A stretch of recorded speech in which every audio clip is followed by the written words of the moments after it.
because there's a lot of people who may or may not know they're in big financial trouble. And our guest today is a longtime friend, fellow Hawaiian rugby player for the Hawaii Harlequins. And we've been friends for years, but I hated him initially because he told me he was a financial planner. And, and I said, well, you're on the dark side, you son of a bitch. But we've always been friends, but I found out he had the same points of view I did. So let me give you an idea why I call this. And his name is John McGregor. He's author of a book, the 10 top reasons why rich people go broke.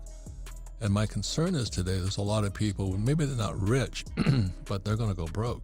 So this is the SOS show from Rich Dad. We're slotting it in tight. But let me give you my background on this whole thing about why we're in this crisis. This is in 1974. I was just getting out of the Marine Corps. I was stationed in Hawaii at Kaneohe Bay Marine Corps Air Station. And I was looking for a job. And I got a job with the Xerox Corporation, not because I love Xerox machines, but I had to learn how to sell. And that was the main reason. So I interviewed with two companies, IBM and Xerox. I took Xerox. At the same time, there was this new thing called ERISA, which I really wasn't paying much attention to, but because I was interviewing with people, I kept hearing things called ERISA. And ERISA stands for Employee Retirement Income Security Act. And every time they say the governments tell you they're going to secure your retirement, you know it's toast. I mean, I don't trust my government as far as I can throw it, and you can't throw it anywhere. So ERISA then led to this thing called the 401k. So over the next couple of years, like say 74 to like 78, I saw this exodus of school teachers leaving the profession, because my whole family of school teachers, and they were becoming financial planners. It sounded good, like they were experts and all this. And all I was saying to my sick and not so politically correct dark side, this is the poor leading the foolish, And I said, we're going to have a disaster coming. So you have these guys who know nothing about money, school teachers, or all these other people who are just quitting their jobs to have a financial planner. And then they were advising people who knew nothing about money about their financial future. I said, man, there's going to be a train wreck in the future. Well, this is the show. The SOS is here. So if you are an old guy like me, a baby boomer who's had a 401k or an IRA, what I call defined contribution, DC pension plans, this is your show. And if you're a young person with a 401k, I'll take laps around the rosary beads for you tonight because you're an idiot. Now, one more thing I want to say here is this. We don't make recommendations. We don't tell people what to do because that's the problem. That's the primary reason people get in financial trouble.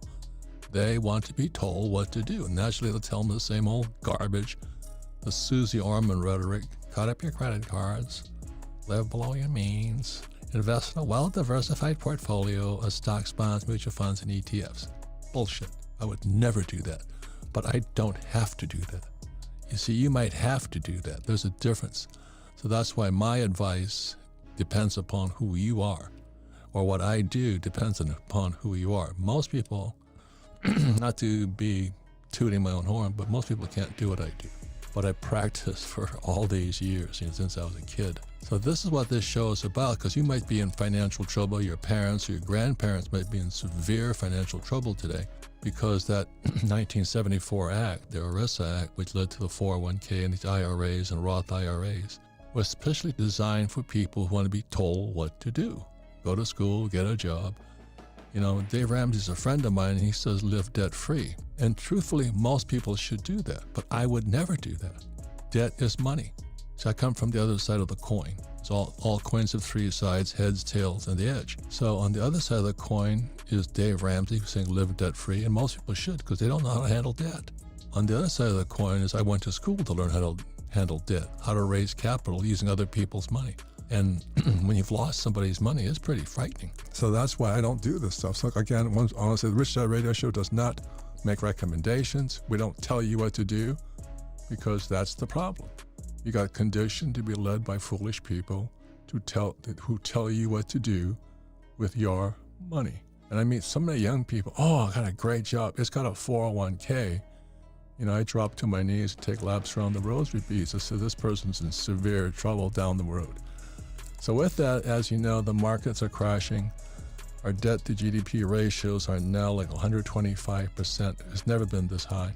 We're the biggest debtor nation in the world, and people are in trouble.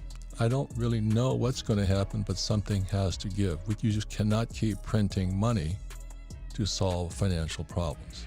So with that, this is our SOS show again. I'll reiterate this. We do not make recommendations. We don't tell people what to do.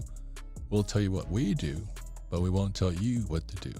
My very first book, long before Rich Dad Poor Dad, was a book called You Want to Be Rich and Happy, Don't Go to School. Because I started this whole thing off is when financial planners became the fad new profession, every school teacher, not every, but they were just leaving in droves. Yep. And I said that was the poor leading the blind. Yeah. It's just shocking what's happened. Our problem is education. I mean, it's so hardcore Marxist right now. And this is always, my latest book is Capitalist Manifesto, that is the communist game plan. It has always been to invade higher education.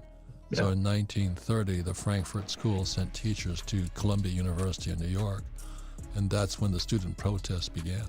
And America became communist through our education system. Yep. So that's why I've been fighting and writing and all this. Another thing too about options is that just because John doesn't mean that you should do it, because I studied options for about 3 years, and I'm a Marine, where our brains aren't that fast. I just don't enjoy it. Mm-hmm. So if you don't enjoy it, don't do it. So I'm a real estate guy, and I'm making more money than ever before today.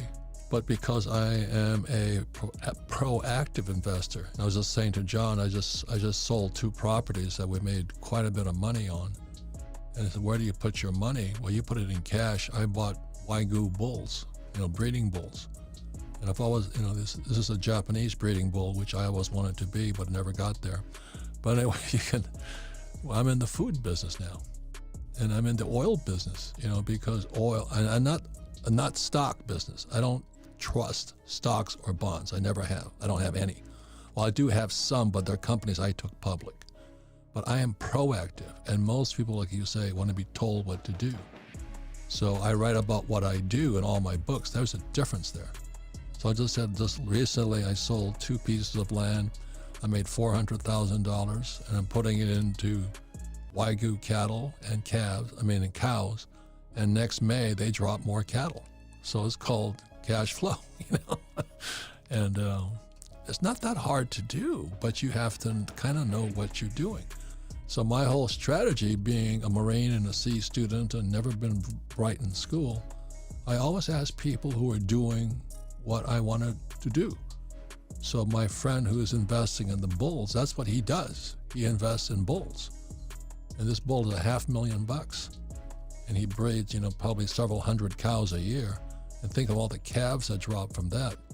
That's leverage. I just kind of like the whole formula, and I like to eat. Now, if you don't like to eat beef, then chew on some celery. I don't really care. But you get your little personal dignity up there, and you miss the whole point here. Invest in what people need. People need oil. I invest in it. People need housing. I invest in it. People need food. I invest in it. There's a very big difference, but I invest with people who are doing what we invest in.